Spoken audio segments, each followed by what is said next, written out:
আজ জুমার দিনে আমি যে বিষয়বস্তু নিয়ে কিছু বলবো বলে দাঁড়িয়েছি,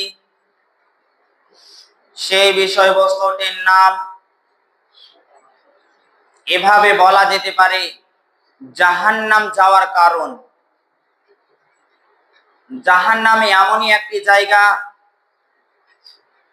যেই জায়গাতে যদি আমরা পৃথিবীর বুকে খারাপ কর্ম করে থাকি, তাহলে পরবর্তীতে আমাদের বাসস্থান হবে।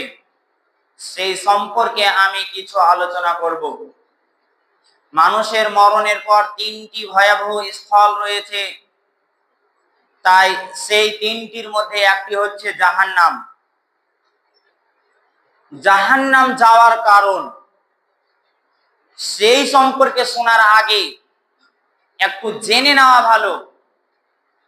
আজ যদি বর্তমান সমাজে দেখা যায়, প্রতি জুমার দিনে আলেম ওলামারা জাহান্নাম সম্পর্কে, জান্নাত সম্পর্কে, কবরের শাস্তি সম্পর্কে, দুনিয়ার ভয়াবহতা, আল্লাহ তাবারাক ওয়া তাআলা পরবর্তীতে আমাদেরকে জাহান্নামে দিবে, সমস্ত বিষয়ে আমরা শুনছি, জানছি।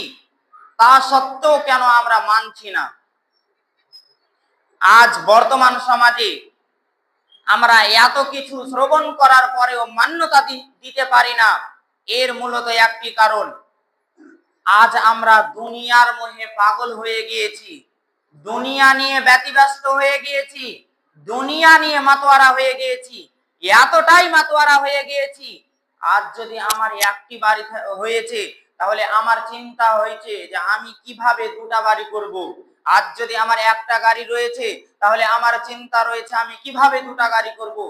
এই যে চিন্তা, এই চিন্তা আমাকে জাহান্নামের ভয়াবহতা সম্পর্কে আমাকে পরিত্রাণ পেতে দিচ্ছে না। আমি না পারছি জাহান্নাম সম্পর্কে ভাবতে, না পারছি জান্নাত সম্পর্কে ভাবতে, এই চিন্তার কারণে। আর এই চিন্তার ফাঁদে যারা পড়ে গিয়েছি, তাদের কারণে আল্লাহ তাবারাক ওয়া তাআলা বলছেন, ইন্না জাহান্নামা কানাত মিরসাদা, নিশ্চয় জাহান্নাম উট পেতে রয়েছে, ফাঁদ পেতে রয়েছে।